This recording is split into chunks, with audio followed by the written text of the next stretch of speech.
And a happy Wednesday. Welcome to another edition of Red Sox Now. I'm your host, Mike Antonellis. I'm repping it all today. I got the State of Maine Portland Sea Dog sweatshirt, a Red Sox hat, and then in the background, that's Polar Park. So double A, triple A, all the way to the big leagues. And speaking of that, baseball is back for day two. The Dodgers and the Cubs. It's so great to have baseball. And the Red Sox, well, their opening day is right around the corner. They take on the Texas Rangers. They'll start on the road, then they'll play at Baltimore, and the home opener at Fenway is against the Cardinals, which I think is so cool. Follow me at the Radio Mike on X. There's a link to all of my social medias. And in case you're wondering, I'm one of the radio and TV voices of the Worcester Red Sox. So a lot of the players and prospects at AAA, I can give you updates throughout the season. Well, speaking of updates, that's where we're going to start. Who's on second? Who is closing? Well, Sean McAdam, who does a great job covering the Red Sox, he's saying it is looking like Christian Campbell is currently the favorite to be the second baseman on opening day. That's something we've been talking about on the show here the last few episodes. But the bigger news, I think, is Aroldis Chapman first in line to close. Now, I don't think that's a super surprise, and Chapman has the experience. He's been a lockdown closer, a veteran, and this is why Alex Cora and Craig Breslow brought in guys like this. I think Liam Hendricks still coming back. He's been struggling a bit. I wouldn't read into spring training numbers, but the spring training numbers are that in the 5 innings that Hendricks has pitched, he's given up some runs. Chapman has been more crisp. They're looking at how they execute their pitches.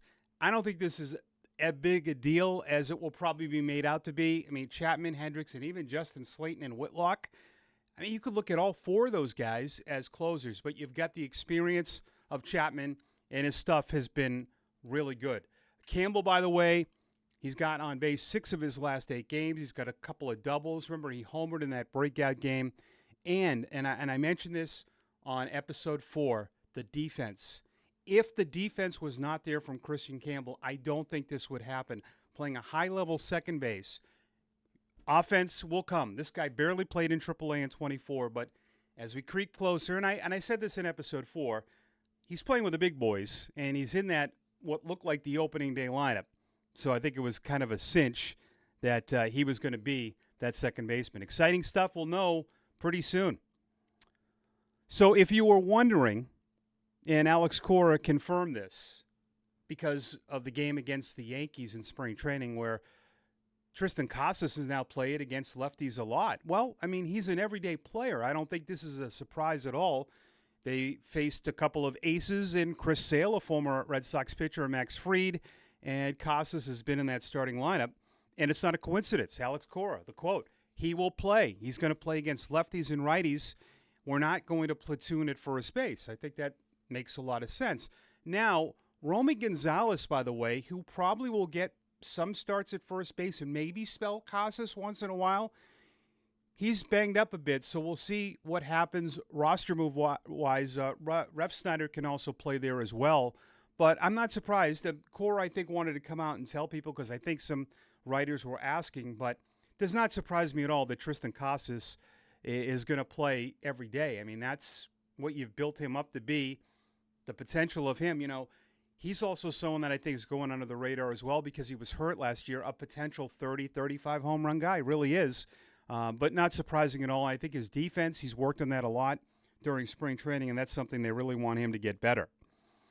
Well, also news yesterday with Yoshida, despite hitting a home run, the swing is there, said Alex Cora, but he's also starting to throw a little bit more. I think the Red Sox might think of him back in the outfield this year.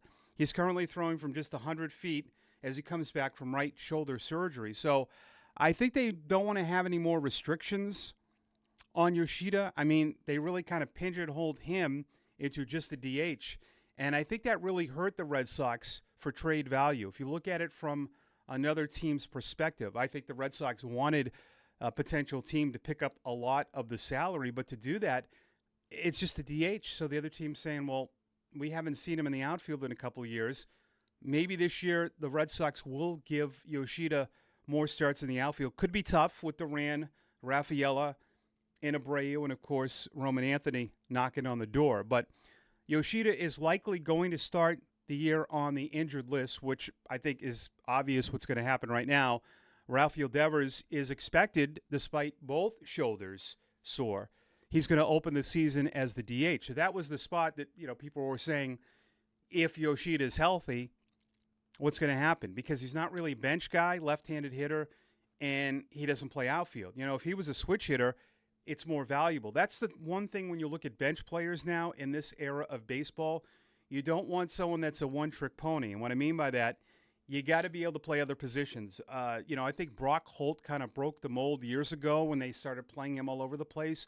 But now every single utility guy that you keep on the bench can play everywhere. With Gonzalez, look at Romy, everywhere. Ref Snyder, everywhere. David Hamilton can play the middle infield. They've played him in the outfield. Nick Sogard, who you saw in spring training, normally he's a second baseman. He's played short, third, first, and he can play all three outfield spots. That's what you have to have as a bench guy. So when you look at players that are really one position and you say, well, why didn't they make the club, or why didn't they want them as a bench guy? It makes no sense unless it's an extreme good hitter. If rosters were different where you kept more players, maybe you could do that. But it will be interesting to see what happens when Yoshida is healthy. But we all know what happens is that something else happens, and that opens up a spot for someone. Okay, I know you guys are going to be really mad at me, but I could not resist on this last topic with this play on words. Fits a fit at 4, but who fits at 5? I know. It's exhausting with me. It really is, but I cannot resist.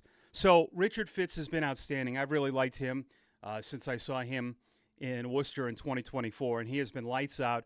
He will be the 4 starter. For me, the guy that no one's talking about is Cooper Criswell. I understand the thought about him being a bulk guy. Why don't you just have him be the bulk guy at the 5th starter? I think a lot of the other options that they're looking at, this guy is proven. We forget. He started 18 games for the Red Sox last year. Someone they picked up off the street that was DFA'd by the Rays. I really like Cooper Criswell. I think it makes sense. I think Quinn Priester still needs more seasoning in AAA. I think we saw some of the outings in the big leagues. He can blow up your bullpen early, which I think they will keep Criswell if they decide not to go with him as a 5. He will be that bulk reliever because you're going to need that with pitch counts. If people aren't too familiar, the beginning of the year, a lot of guys are restricted, maybe 80, 85 pitches, and then a couple turns through the rotation, it will change. But I think it makes absolute no sense if you put someone else in that 5th rotation besides Cooper Criswell. But what do I know? I'm just a broadcaster. But, hey, listen, they do things for a reason. But for me, 18 games last year, a proven starter, he's the number 5. Would love your comments on that, of all of these topics on Red Sox Now. Just subscribe, like, but the comments, and I'll respond to them. You could follow me right here on YouTube as well, Mike Antonellis Media, as we count down to opening day. We're still Grapefruit League action as the Red Sox continue spring training. They open up March 27th. Love to hear from you, and thank you for watching Red Sox Now.